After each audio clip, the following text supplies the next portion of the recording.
attaque le salon Learning Techno avec brio, avec une thématique très très intéressante au cœur de l'apport du digital dans le monde de la formation, puisqu'on va aller parler sciences cognitives et comment ces sciences cognitives viennent aussi révolutionner dans le croisement du digital. Et ça, on va le faire avec Soon Lee qui va intervenir et qui va lancer cette première conférence. Alors, pour présenter Soon Lee, si vous êtes aussi nombreux, c'est aussi parce que vous savez combien cette personne est précurseur et travaille dans le domaine depuis longtemps. C'est quelqu'un qui vient du monde de la recherche, c'est quelqu'un qui vient du monde vraiment des sciences cognitives pures pour aller vers la mise en œuvre dans le monde des startups et dans le monde de la formation. Déjà depuis combien de temps Depuis 7 ans maintenant. Voilà, donc 7 ans dans un domaine qui est vraiment maintenant au cœur de ce que peut apporter le digital. Alors, des questions vraiment fondamentales. Qu'est-ce que l'adaptive learning va pouvoir apporter dans un parcours de formation? En quoi la personnalisation, ça a du sens? En quoi toutes ces sciences cognitives viennent éclairer l'usage de l'IA dans le monde de la formation? Eh bien, autour de ces questions, on va avoir 20 minutes d'échange avec Son, et après vous allez pouvoir évidemment poser des questions et vous aussi intervenir si vous le souhaitez. On a 5 slides, on a du contenu avec vraiment de la matière, donc on y va. D'accord, merci beaucoup, vous m'entendez tous? Super. Donc je m'appelle Son, je suis le CEO et cofondateur de Didask, qui est une start-up du secteur e-learning. Didask, je me présente en 2 minutes parce que c'est quand même important, puis on va rentrer dans le cœur du sujet, mais vous allez comprendre pourquoi je vais faire le lien. Donc c'est une solution de conception et de diffusion e-learning qui est entièrement basé sur les sciences cognitives. Pourquoi les sciences cognitives? Parce que notre préoccupation, on est plusieurs chercheurs à avoir créé Didask il y a 7 ans maintenant. Notre objectif était d'essayer de pouvoir proposer une solution qui permette à nos clients et à nos utilisateurs de pouvoir créer des expériences e-learning qui aient un meilleur impact en termes d'apprentissage réel, de montée en compétences réelles, c'est-à-dire faire en sorte que les apprenants à l'issue d'un dispositif de formation en ressortent en étant vraiment capables finalement de faire des choses qu'ils n'étaient pas capables de faire avant. Je dirais que c'est la définition stricte de ce qu'on pourrait appeler une montée en compétences. Pourquoi faire ça? Parce que tout simplement on était convaincus que pour engager les utilisateurs et les apprenants, qui est une problématique centrale sur le marché et de probablement vous tous, comment faire en sorte pour que les apprenants s'engagent, viennent, restent et reviennent sur toutes les formations qu'on peut leur créer, on était convaincus qu'à un moment allait se poser la question de l'impact, c'est-à-dire que d'une certaine manière, on peut attirer les apprenants avec des paillettes, de l'innovation, etc. Et c'est très bien, il en faut bien évidemment. Mais au fond, une fois que je dirais que la première impression d'innovation est passée, ce qui reste, c'est est-ce que ça vous a été utile ? Tout simplement. C'est-à-dire, est-ce que vous ressortez de ça en ayant l'impression, parce que vous y avez consacré du temps, et est-ce que vous en ressortez en vous disant que voilà, maintenant vous êtes capable de faire des choses que vous n'étiez pas capable de faire avant. Et notre conviction fondamentale, c'est que ce qui va faire que les gens vont s'engager et s'engager durablement, c'est le fait qu'on ait réussi à créer cet impact et cette sensation chez eux d'avoir vraiment progressé. Ça, c'est compliqué à faire, on sait aussi le faire, évidemment, il y a plein de gens ici qui savent très bien en ingénierie pédagogique le faire, mais c'est pas simple, c'est long, ça prend du temps de réussir à faire des expériences de qualité. Et donc, on voulait venir en apportant cette richesse des sciences cognitives qui nous apprend beaucoup de choses sur les manières justement d'avoir de l'impact avec des moyens, je dirais, à ressources constantes, et à ressources limitées, parce que c'est une problématique qu'on prend trop peu en compte. On peut proposer des tas d'innovations fantastiques, mais bon, si elles vous prennent des mois à mettre en place pour pouvoir faire 1 heure de formation, personne ne va le faire, soyons réalistes. Donc c'est cette idée vraiment d'efficacité et d'efficience. Cette longue explication pour vous donner la base de ce que sont les sciences cognitives finalement et qu'est-ce qu'on essaie de faire. Et ça relie à cette question vraiment de l'adaptive learning qui est un gros sujet pour nous quand on s'est lancé. Parce que évidemment quand on s'est lancé dessus, du coup, avec cette même démarche, la question qu'on s'est posée initialement, c'est pas faisons de l'adaptive learning pour faire de l'adaptive learning, c'était à quoi ça sert. Pourquoi, au fond, il y a besoin ou pas de personnaliser les apprentissages. Je viens de dire que l'e-learning prenait du temps, mais alors l'adaptive learning, n'en parlons même pas, c'est-à-dire faire en sorte que les choses puissent se personnaliser les parcours auprès de chacun et de ses besoins, ça prend énormément de temps. Et à quel point est-ce que c'est vraiment utile? C'est pas si évident. En fait, au début, notamment, si on suit les travaux de la recherche, on voit qu'en fait, il y a un certain nombre de choses dont les gens dont beaucoup de gens ont tendance à croire en fait que c'est important et nécessaire de les personnaliser, alors qu'en fait c'est assez peu efficace de les personnaliser. Ça peut paraître contre-intuitif, mais c'est la réalité. Par exemple, alors peut-être qu'un certain nombre d'entre vous ont déjà entendu parler des styles d'apprentissage. Vous savez, cette idée, cette théorie donc, qui est issue en fait, d'une théorie qui s'appelle les intelligences multiples, élaborée par Howard Gardner, et qui ensuite a élaboré cette idée selon laquelle chacun aurait un style d'apprentissage optimal, certains auditifs, d'autres visuels, d'autres kinesthésiques. Et donc, c'est une idée qui s'est beaucoup diffusée et dont beaucoup de gens ont tiré la leçon de dire je vais investir du temps pour pouvoir proposer diverses modalités pour que mes apprenants puissent choisir la bonne. On en connaît beaucoup, nous, chez Didas, des OF, des organismes de formation qui ont consacré beaucoup de ressources et d'énergie.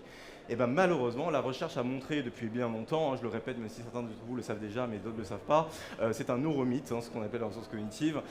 Beaucoup de chercheurs ont essayé de vérifier si ça marchait vraiment, avec des expérimentations très rigoureuses, où on comparait des gens avec qui on appliquait les styles d'apprentissage et d'autres avec qui on ne l'appliquait pas, tiré au sort de manière aléatoire, et on mesurait après qui avait le plus progressé. Et très paradoxalement, c'est ceux avec qui vous n'avez pas personnalisé qui apprennent le mieux. On a compris après pourquoi, parce qu'en fait, tout le monde a besoin de mélanger à la fois visuel et auditif, contrairement à l'impression que chacun peut avoir. Mais je ne vais pas m'étaler dessus. L'idée, c'est vraiment de vous envoyer le message. En fait, c'est pas si évident que personnaliser absolument tout et pour tout et consacrer des ressources, ça soit forcément utile. Heureusement, si on creuse un peu, on voit que quand même la recherche montre qu'il y a des aspects évidemment qui en revanche sont très efficaces et très utiles et qui se manifestent de manière différente entre les gens et qui vont demander justement de pouvoir personnaliser. Alors, justement, mais aussi, tu as utilisé les slides parce que la télécommande est restée. Hop. L'adaptive learning, ça a du sens et ça va pouvoir apporter quelque chose. À quel niveau ? Pourquoi se servir de l'adaptive learning ? Alors, on voit les limites. Maintenant, à quoi ça peut servir ? Exactement, parce que évidemment, quand même, ça peut servir à quelque chose, sinon on ne le ferait pas.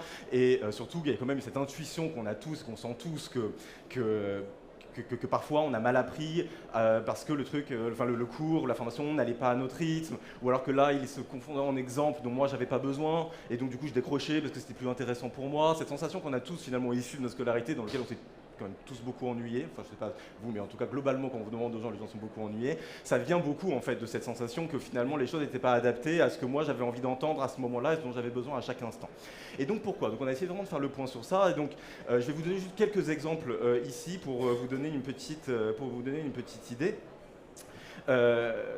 Par exemple, quand vous êtes dans un sujet, alors ça dépend beaucoup en fait du contexte de votre formation, de la configuration du sujet. Typiquement, souvent on va être sur des sujets de formation, pas tout le temps, mais parfois, sur lesquels nos apprenants ont des représentations préfaites. D'accord, ou des idées préconçues. Soit parce que c'est lié à un métier qu'ils exercent déjà. Donc typiquement, ça va beaucoup avoir lieu par exemple dans des sujets de formation, vous savez, quand vous avez besoin de former à des nouvelles réglementations ou à des nouveaux process, par exemple internes, sur lesquels les gens avaient des réflexes habituels et il va falloir les changer et les déconstruire. Typiquement, ou alors ça marche beaucoup sur les questions des postures managériales. Voilà, il y a pas mal de monde souvent qui fait de la formation sur les managers, les postures managériales. Les managers, ce qui est intéressant d'ailleurs, c'est qu'il n'y a même pas besoin d'avoir été manager soi-même pour avoir des représentations préfaites, parce qu'on a souvent été managé, où on a tous des idées préconçues de qu'est-ce qui fait un bon manager, comment il faudrait qu'un bon manager réagisse dans telle ou dans telle situation pour que les choses se passent bien. Et parfois ces idées sont bonnes, mais parfois elles ne le sont pas. Et c'est tout l'objet de la formation, de réussir à les transformer. Ce que la recherche a montré dans ce genre de configuration, c'est que commencer la formation directement de brut en blanc en balançant quelque part, en transmettant vos nouvelles théories et les nouvelles informations que vous voulez, dont vous êtes l'expert, c'est assez peu efficace.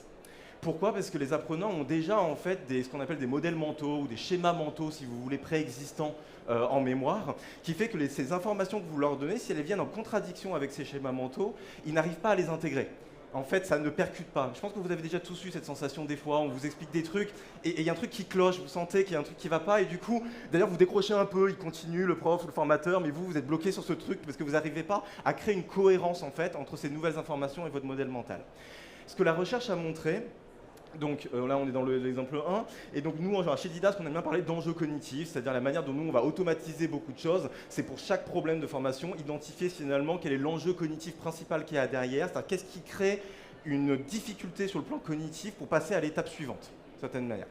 Là, ce que la recherche montre, c'est qu'en fait, ce qui est beaucoup plus efficace, c'est de passer un moment en début de formation pour faire en sorte que vos apprenants conscientisent leurs modèles mentaux. Parce que le problème, en fait, souvent, c'est qu'ils n'en ont même pas conscience.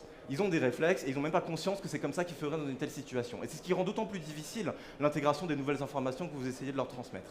Donc en fait, ce qu'on essaie de faire à ce moment-là, ce que la recherche montre, c'est que vous gagnez beaucoup en efficacité quand vous prenez pour ces gens-là un moment en début dans lequel vous leur dites « Ok, voilà une situation typique. » Et donc voilà, on propose nous des mises en situation parce que justement la recherche a montré que c'est très adapté. On vous dit « Voilà une situation typique de management. Par exemple, vous êtes dans une réunion et elle est en train de mal se passer parce que telle et telle personne est en train de dire un truc, est en train d'énerver l'autre moitié de la table. Vous, qu'est-ce que vous feriez spontanément? Et ensuite, pourquoi? Et là, en faisant ça, vous laissez un temps pour que vos apprenants se disent « Ah bah moi, je ferais comme ça, bah, c'est évident, c'est comme ça qu'il faut faire. Et pourquoi? Bah, pour telle raison. » Et ce qui est intéressant, alors en plus quand vous êtes en présentiel, vous pouvez faire des choses intéressantes aussi parce que vous pouvez confronter les représentations des uns et des autres. C'est pour ça que les échanges entre pairs sont très utiles en début de formation dans ce genre de cas. Et ça permet aux gens de se rendre compte que non seulement ils ont un modèle mental, mais en plus que c'est pas le même que les autres. Ce qui est très utile pour se prendre un peu de recul et se dire « Ah, peut-être qu'en fait ma manière de penser et de réfléchir n'était pas la bonne. » Et une fois qu'on a fait ça, on propose ensuite en fait on permet en fait une fois que l'apprenant a pris conscience finalement de ses préjugés, de ses représentations, ensuite seulement on va lui expliquer les nouvelles informations et comment est-ce que votre nouvelle théorie du management par exemple ou de la gestion des émotions va faire en sorte de vous aider finalement à surpasser la situation complexe dans laquelle là vous êtes. Et vos apprenants en fait accueillent sur le plan cognitif beaucoup plus facilement ces nouvelles informations pour les reconfigurer. Si je veux résumer, c'est tout l'apport de Didasque, c'est non pas de faire à la place de l'apprenant, mais au contraire de lui amener les informations pour lui permettre d'être vraiment acteur en conscience de ses représentations, de ses éléments de blocage, pour pouvoir repartir de quelque chose en conscience. Alors tout à fait. C'est pas faire à la place, c'est l'aider à être encore plus engagé dans ses freins et ses éléments sur lesquels il a à bouger. Tout à fait. L'idée, c'est vraiment toujours de faire en sorte. Vous savez, en fait, sur le plan des sciences cognitives, en fait, là où on a un parti pris de base, c'est qu'en fait, on se dit, en fait, pour que l'apprenant apprenne, il faut qu'il y ait quelque chose qui se passe dans son cerveau à lui et qu'il reconfigure les choses activement et qu'il en ait envie. Donc, si vous ne le laissez pas acteur de ça, c'est pas la peine. Et donc à partir de là, alors oui, alors tout à fait, mais avec ceci dit, et c'est là où je rejoins avec la question de l'adaptive learning, c'est que ça, ce que je viens de vous dire, ça prend du temps. Prendre ces 2 heures en début de e-learning ou de formation pour pouvoir faire ça, ça prend du temps. Et c'est utile pour un certain nombre de gens, mais c'est pas utile pour tout le monde. Si vous avez dans votre public et dans le e-learning, vous devez toucher des milliers de personnes, vous avez des gens qui sont des nouveaux managers et des gens qui en sont des anciens et qui ont plein de représentations, vous n'allez pas avoir le même besoin. Et donc là, c'est là où on a envie d'avoir un système qui pour certains le fait et pour d'autres ne le fait pas. Tout simplement pour une question d'optimisation de temps pour tout le monde et pour les apprenants en premier lieu. D'autres exemples comme ça, les informations à mémoriser. Ça, vous allez avoir ça dans des tas de formations sur lesquelles, alors c'est pas le cas de tous évidemment, mais dans un certain nombre de formations, l'apprentissage ne se résume pas à la mémorisation, mais dans un certain nombre de formations, il y a beaucoup d'enjeux de mémorisation. Par exemple, il y a des formations techniques sur lesquelles on travaille avec un certain nombre de nos clients, sur lesquelles il y a beaucoup, un technicien doit enregistrer beaucoup d'informations sur la réglementation. Quand vous formez des commerciaux, par exemple, à la connaissance des produits, ils ont besoin de connaître par cœur aussi toutes les aspérités et les connaissances du produit pour être capable de les ressortir le jour J de manière automatique face au prospect qu'il a en face de lui. C'est ça l'enjeu. Et donc ça, qu'est-ce que la recherche a montré? C'est que c'était aussi quelque chose qui était assez complexe à créer. En fait, pour que ça fonctionne, il faut que réussir pendant la formation à créer ce qu'on aime appeler en recherche en fait, des traces mentales, qui sont des sortes, si vous voulez, de chemins d'accès et de récupération que le cerveau va réemprunter le jour J quand il en aura besoin. Et comment est-ce qu'on fait en fait pour créer ces traces mentales? Parce qu'en fait l'oubli ce n'est jamais que l'information se perd, c'est toujours que le cerveau ne retrouve pas le chemin d'accès à l'information qui est stockée quelque part. Je ne sais pas si vous avez vu Vice Versa, ce superbe film d'animation. Vous voyez cette gigantesque bibliothèque là, c'est stocké quelque part au fin fond, c'est juste que plus personne ne sait retrouver où est le livre. Les traces mentales c'est pareil, c'est des indications qui vont vous permettre de retrouver ce chemin. Comment on fait ça? Alors il y a plusieurs manières de le faire, mais la manière la plus optimale, et nous par exemple c'est comme ça qu'on va pousser automatiquement dans la même logique, c'est une logique de flashcards. Les flashcards, vous savez, sont ces systèmes dans lesquels on vous transmet l'information, donc on va vous transmettre toutes les informations sur le produit, on va laisser passer un peu de temps, et plus tard on va vous poser des questions ouverte, on va vous dire par exemple quel est le prix de ce produit-là. Et ensuite on vous laisse essayer de retrouver par vous-même. Quand vous pensez que vous avez la réponse, vous retournez la carte, là, et vous regardez si la réponse était la bonne. C'est de l'autodéclaratif, mais ça marche très bien. Et ce qui est intéressant là, c'est que même si vous n'aviez pas la réponse, c'est pas un enjeu d'évaluation. Même si vous n'aviez pas la réponse, le fait d'avoir fait l'effort d'essayer de retrouver de mémoire l'information fait qu'au moment où vous la revoyez, votre cerveau va générer les traces mentales qui va lui permettre de retrouver. Ça, c'est ce qui est à la base aussi de ce que vous avez déjà peut-être entendu parler autour de l'ancrage mémoriel, par exemple. C'est basé sur ce principe-là. Et bien ça, même chose. Le problème de ça, c'est que quand on est sur une formation, par exemple sur du sales, des informations comme ça, il y en a des dizaines, voire des fois des centaines dans une formation. Et demander cet effort pour toutes les informations, c'est long, c'est long et c'est laborieux pour tout le monde. Et ça prend trop de temps, et donc c'est ce qui fait que beaucoup de gens vont y renoncer. Et donc c'est là où on se dit, en fait, essayons de proposer des systèmes adaptatifs qui vont essayer d'identifier de manière aussi automatique que possible, pour l'apprenant, le fait que sur certaines informations, lui a réussi à les mémoriser d'un coup, parce que oui, il y a une disparité de ce point de vue. Des fois, quand on vous transmet des informations, vous allez les retenir par cœur tout de suite. Alors c'est lié à quoi? C'est lié au fait que généralement vous avez des expériences vécues ou des exemples en tête auxquels vous arrivez à raccrocher l'information qui vont constituer des chemins d'accès spontanés. Avec une dimension émotionnelle souvent. Exactement. Ça marche très bien quand on a eu des expériences vécues. En plus, il y a l'émotion, donc l'émotion, ça vous permet de retrouver les chemins beaucoup plus facilement. Mais des fois, c'est des nouvelles informations auxquelles vous n'avez rien à raccrocher, vous. Et ça peut être différent d'une personne à une autre. C'est-à-dire que deux apprenants, en fonction des expériences qu'ils ont vécues, des exemples qu'ils ont en tête, de leurs préoccupations, vont pas réussir à mémoriser facilement les mêmes informations. Et donc, on n'a pas envie que tous les apprenants passent leur temps à aller faire typiquement des flashcards ou des efforts de récupération de mémoire sur toutes les informations, alors qu'ils ont besoin de le faire que sur un quart du temps. Idem. Là, on est exactement dans un cas où l'adaptive learning, ici, peut être pertinent. Un dernier petit exemple, sur de l'apprentissage un peu plus profond, je dirais, c'est quand vous avez besoin d'apprendre des concepts, alors, par concept, c'est assez large, que vous avez besoin de savoir appliquer en situation. Quand je dis concept, c'est par exemple, je peux prendre l'exemple par exemple des formations anticorruption. Vous savez, c'est des formations réglementaires qu'il y a dans beaucoup d'entreprises. Par exemple, en fait, ça tourne en gros autour de 2-3 idées clés qui sont la corruption, la lutte contre le blanchiment et le conflit d'intérêts. Bon, là en fait, quand vous regardez ces formations, ça va très vite en termes de transmission d'informations. Une fois que vous avez expliqué aux gens la définition de ce que c'est que la corruption et ce que c'est qu'un conflit d'intérêts, ça s'explique vraiment en 3 phrases en réalité. L'enjeu, en réalité, il n'est pas là. Il n'est pas de mémoriser par cœur la définition de ce que c'est qu'une situation de corruption. L'enjeu, il est la difficulté sur le plan cognitif et elle va être dans la capacité, dans une diversité de situations concrètes qui toutes varient un peu dans leurs paramètres et qui constituent tous un peu toutes des zones grises, à réussir à savoir est-ce que là, c'est bien une situation de corruption ou de conflit d'intérêts. Et donc cette difficulté-là, si vous voulez, à être capable d'appliquer un concept unique dans une diversité de situations, c'est un enjeu en soi. Et donc là, la problématique, c'est une problématique qu'on appelle d'illusion de maîtrise. Vous savez, c'est ce phénomène qu'on a tous eu, on nous explique quelque chose, on a l'air de... peut-être que malheureusement, là, je vais vous soumettre à l'illusion de maîtrise, vous allez tous sortir en vous disant « Ah, tiens, j'ai compris plein de trucs », et puis le jour où vous allez devoir essayer d'appliquer, ou même simplement de réexpliquer ce que j'ai expliqué là, vous allez voir qu'en fait, vous n'y allez pas y arriver. C'est normal, c'est un phénomène cognitif normal qui s'appelle l'illusion de maîtrise, et donc pour ça, pour le casser, il faut rentrer dans des logiques d'exercice, de micro-exercices d'application continue, pour pouvoir à chaque fois faire en sorte que l'apprenant puisse faire des erreurs. C'est pour ça que les chercheurs disent souvent que l'erreur est importante dans l'apprentissage. Briser cette illusion de maîtrise et par des feedbacks automatiques, comprendre comment réajuster ses représentations mentales. Idem, comme pour le reste, tout ça c'est long, ça prend du temps et c'est très variable en fonction des apprenants. Certains, quand vous expliquez un concept, par rapport à tout ce qu'ils ont déjà en mémoire, vont réussir à comprendre spontanément comment l'appliquer, d'autres non. Et c'est variable d'un concept à l'autre en fonction des personnes. Et même chose, vous n'avez pas envie. Tout ça, en fait, finalement, revient toujours à une question d'optimisation du temps. Vous voyez ce que je veux dire? C'est une question de est-ce qu'on veut que les gens... Parce qu'en fait, si même d'ailleurs en termes d'engagement, c'est-à-dire ce qu'on sait, c'est que si vous commencez à faire passer 15 minutes, 30 minutes à des apprenants sur des sujets qui les ennuient profondément, vous êtes sûr qu'ils vont décrocher. Et le transfert, pour faire cette montée en compétences progressive, ça nécessite du temps et ça nécessite de la répétition. C'est pas quelque chose qui se fait de manière magique en une seule fois. Alors voilà, c'est là où effectivement, tout ce que je vous ai dit d'ailleurs, ce qui est intéressant, c'est que tout ça s'applique beaucoup déjà même en présentiel. On n'a même pas besoin d'aller sur du e-learning pour appliquer déjà un certain nombre de choses. En revanche, il y a tout un ensemble de domaines dans lesquels on va voir que ça devient compliqué de faire sans un système digital qui va prendre l'apprenant en dehors de l'apprenant. Parce que malheureusement, ça serait trop simple si c'était le cas, l'apprentissage ne peut... Enfin, le vrai apprentissage complet, c'est-à-dire la formation, ça sert à transmettre souvent des informations, commencer à appliquer, mais la montée en compétence, elle se fait dans le temps avec de l'application répétée, de la répétition, et ça, c'est des choses qui nous sortent de la formation, et c'est là où effectivement des dispositifs hybrides avec du e-learning peuvent jouer vraiment un rôle sur le plan, je dirais, du parcours cognitif de l'apprenant.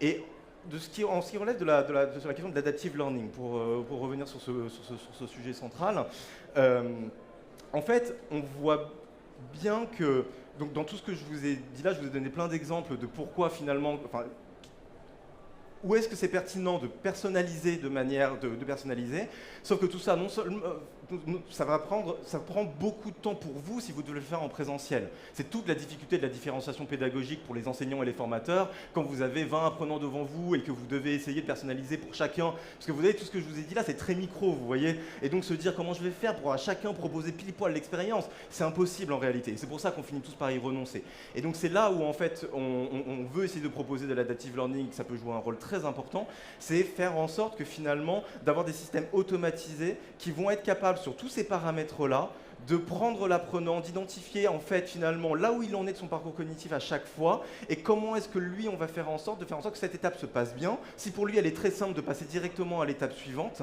et à chaque fois de pouvoir proposer finalement à chacun la bonne modalité pédagogique à chaque instant en fonction de ce qui est optimal pour qu'à la fin de l'histoire il ait monté en compétences.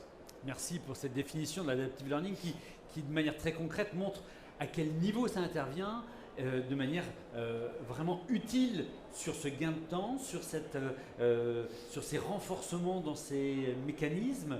Alors concrètement, ça se passe comment dans ce que met en place Didasque, à quel niveau ça intervient? Comment vous implémentez ça? Alors, en fait, c'est intéressant parce que d'ailleurs dans la question, il y avait la question de l'intelligence artificielle. C'est est-ce que l'adaptive learning peut aider? Donc, il y a souvent des confusions d'ailleurs entre adaptive learning et intelligence artificielle. Quelle est la différence? Qu'est-ce que c'est? En fait, en réalité, les gens entendent des choses très très différentes derrière l'intelligence artificielle, des choses qui relèvent, je dirais, de choses extrêmement, je dirais, poussées et complexes qui vont dans le machine learning et dans la capacité d'un algorithme à comprendre par lui-même un ensemble de choses et à s'améliorer par lui-même. Mais en réalité, aujourd'hui, quand vous regardez en fait la réalité de là où on est l'IA, encore une fois, je dirais peut-être pas la même chose dans 3 ans parce que l'intelligence artificielle fait des progrès considérables très très rapidement. Mais aujourd'hui, l'IA, on est à un stade qui, selon nous, chez Didasque, c'est ce qui explique la manière dont nous on essaie de faire les choses, et selon nous pas encore suffisamment mature, je dirais, sur le plan je dirais de l'IA au sens magique du terme.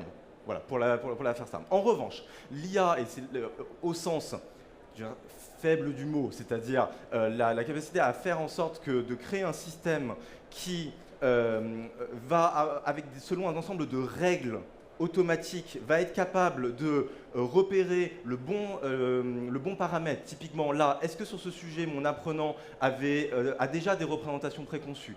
Est-ce que là, mon apprenant, c'est quelque chose sur lequel j'observe de manière automatique ça semble lui prendre plus de temps que la moyenne de réussir à intégrer ce point? Et en fonction de ça, de lui reproposer, de ralentir le rythme, de lui reposer plus d'exercices, tout ça, ce sont des choses qui sont possibles aujourd'hui techniquement. Et donc nous, notre enjeu chez Didasque, en fait, ce qu'on essaie beaucoup de faire, hein, alors je parle beaucoup d'innovation là, pédagogique et on y croit beaucoup et c'est très important, mais on est convaincu chez Didasque que l'innovation pédagogique doit avoir une utilité. Et donc on ne sait pas c'est jamais innover pour innover. On est très partisan d'un principe qu'on appelle la sobriété pédagogique. On parle beaucoup de sobriété énergétique en ce moment, mais nous on croit beaucoup à la sobriété pédagogique. Non pas parce qu'on ne croit pas à l'innovation et à la technologie, hein, elle est très utile pour des tas de choses, mais l'idée c'est vraiment de se dire, partons des problèmes et des besoins de nos apprenants, voyons ce qu'on peut mettre en place de manière simple, concrète et rapide, et employons la techno là où on en a vraiment besoin, où on n'arrive pas à faire avec ce qu'on a. Et quand on le prend de cette manière-là, nous chez Didasque, ce qu'on a essayé de faire, c'est de régler d'abord un problème avec l'adaptive learning, qui est comment faire en sorte que nos clients puissent mettre ça en place rapidement. Parce qu'aujourd'hui, si vous voulez, dans tous les outils, vous pouvez demander de réussir à mettre en place un système d'adaptive learning. Ça va souvent être une logique sur mesure. C'est-à-dire qu'il va falloir faire un développement ad hoc qui va prendre des mois et qui va faire en sorte que, et ça va coûter cher et ça va prendre du temps, qu'en fonction de l'ensemble de vos contenus, on va être capable d'automatiser un certain nombre de choses voilà.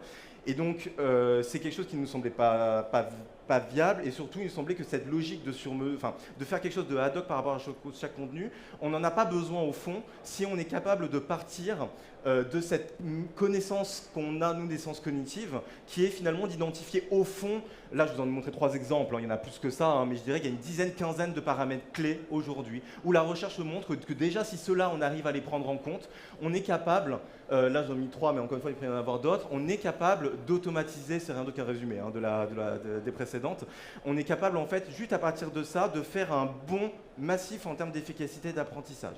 Et donc aujourd'hui, la solution Didasque, comment elle fonctionne en fait avec alors, ce n'est pas que de l'adaptive learning, vous pouvez créer des expériences e-learning de manière classique et donc ça, on répond aussi à plein d'autres enjeux. Mais sur la partie adaptive learning, si c'est des sujets sur lesquels vous avez besoin, et encore une fois, je vous recommande d'y aller si vous en avez besoin, parce que vous avez des publics hétérogènes, parce que vous avez, voilà. À partir de ce moment-là, ce qu'on propose, en fait, c'est la solution a été pensée d'entrée avec une architecture en fait préfaite qui permet de faire en sorte de vous orienter avec aucun enjeu technique pour vous. L'idée, c'est vraiment de vous focaliser uniquement par rapport à votre sujet de formation et en fait, on vous demande en fait, de juste en fait, rentrer les bons contenus aux bons endroits. C'est-à-dire, en gros, on a, si vous voulez, designé d'une certaine manière dans la solution ce qui constitue un parcours cognitif optimal du début, c'est-à-dire comment je motive l'apprenant qui n'est pas motivé. Une fois qu'il est motivé, donc là, qu'est-ce qu'il faut? Dans l'idéal, c'est par exemple une vidéo inspirante, ça fonctionne très bien. Étape 2, je transmets les informations. Là, on a plusieurs formats qu'on propose pour transmettre rapidement et facilement ces informations. Une fois qu'on a ça, les exercices d'application. Donc là, c'est créer juste 1 ou 2 cas d'application qui va faire en sorte que l'apprenant puisse créer. Et voilà, ça on suit comme ça, donc il y a 7-8 étapes comme ça. Et donc en fait, vous suivez une sorte de canevas avec un formulaire quasiment très simple que vous remplissez pas à pas. Et une fois que vous l'avez fait sur chaque, vous cliquez sur un bouton et notre système prend la main pour générer toute la logique adaptive learning qu'il y a derrière pour que vous n'ayez rien à faire. Et ça, on est capable et on essaie de le faire parce qu'au fond, on le fait chez Didasque que ce qui est compliqué, si vous voulez, pour mettre en place de l'adaptive learning généralement, c'est qu'on est souvent dans des logiques très techniques avec des professionnels, des data science qui maîtrisent très très bien la manière d'utiliser la donnée, mais qui n'ont pas forcément, tout simplement parce que ce n'est pas leur métier et leur expertise, une compréhension profonde de ce qui fait un parcours d'apprentissage optimal sur le plan cognitif. Et donc, nous, notre esprit, quand on ne connaît pas, on est obligé d'aller sur des choses très complexes sur le plan technique pour essayer de comprendre spontanément par la donnée qu'est-ce qui est en train de se passer. Et c'est très compliqué en plus d'avoir de la donnée de qualité pour un ensemble de raisons sur lesquelles je ne m'étalerai pas ici. Et donc quand on est capable finalement de faire ça, et finalement c'était un peu nous la volonté pour laquelle on a voulu créer Didas, c'est de dire on a cette expertise en tant que chercheur, essayons de la mettre à disposition de nos clients dans un schéma qui leur permet de faire en sorte qu'ils n'aient pas besoin de cette maîtrise-là, de nous faire confiance, de se contenter quelque part de saisir un peu les contenus et nous on s'occupera d'automatiser le reste. Et peut-être pour résumer, avant de donner la parole, puisqu'il nous reste juste quelques minutes, la position de Didasque, ce qui fait son originalité, c'est vraiment une démarche pédagogique qui va après s'appuyer sur des outils et non pas l'inverse. C'est vraiment des outils au service d'une vision pédagogique et d'une démarche pour lesquelles vous outillez, vous donnez les solutions les plus simples pour pouvoir gagner du temps. Mais ce n'est pas la techno d'abord, c'est cette posture pédagogique fondamentale sur le parcours et sur les méthodes d'apprentissage basées sur les sciences cognitives. Oui, tout à fait. Quel stand, Didasque? J50, si je ne me trompe pas, parce que je viens juste d'arriver, j'ai même pas encore le temps d'aller visiter notre stand, mais donc voilà, si vous êtes intéressé par en savoir plus, n'hésitez pas à venir nous voir et nous écouter. Il nous reste quelques minutes. Est-ce qu'il y a des questions dans la salle sur lesquelles Son peut répondre? Vous mettez debout, vous nous dites vite. Il y a un micro. Ah, papa, j'attrape le micro. Ah, bah voilà. Bonjour. Ça marche. J'avais une question par rapport au volume, parce que si j'ai bien compris, du coup, il y a une partie de conception interne à prévoir au niveau des situations qui sont proposées dans les modalités pédagogiques. Pour un concept simple, il faudrait prévoir combien de situations il faut toujours ramener ça. Il faut toujours ramener ça au temps de e-learning. Autant de e-learning en fait que vous avez besoin de créer. C'est-à-dire que selon votre formation, des fois c'est 1 heure, des fois c'est 5 heures, des fois c'est 10 heures de e-learning. Je dirais que si on veut comparer aujourd'hui à une métrique un peu simple, c'est sur 1 heure de e-learning. Alors, je parle de e-learning interactif, c'est-à-dire je parle pas de contenu très passif uniquement descendant. Sur Didas, ce que vous allez créer chez Didas, c'est du e-learning, je dirais, quand même très interactif, assez ludique et engageant. Aujourd'hui, ça prend en moyenne, je dirais, 3 jours de temps de travail pour 3-4 jours pour réussir à créer ce contenu. Ça va dépendre des sujets. Il y a des sujets très simples qui vont se faire en 1 jour, des sujets plus complexes qui vont se faire en 5. C'est une moyenne. Sachant qu'aujourd'hui sur le marché, on est sur une... Quand vous prenez tout le... Alors, quand je parle du temps, pardon, je ne parle pas du temps technique.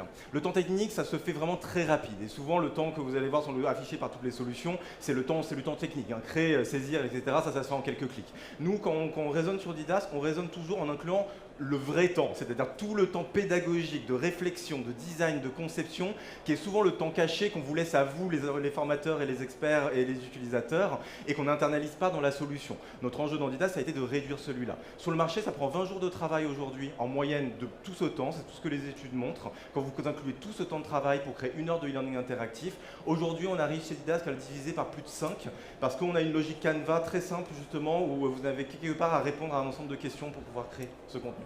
Merci Son, on est obligé d'arrêter parce qu'il y a évidemment plein d'autres conférences qui suivent. Pour continuer à discuter avec Son sur le stand Didask qui se trouve de l'autre côté, venez le voir, venez voir l'équipe, il y a vraiment toute l'équipe, une grande partie de l'équipe Didask qui est présente. Merci beaucoup. Merci à tous.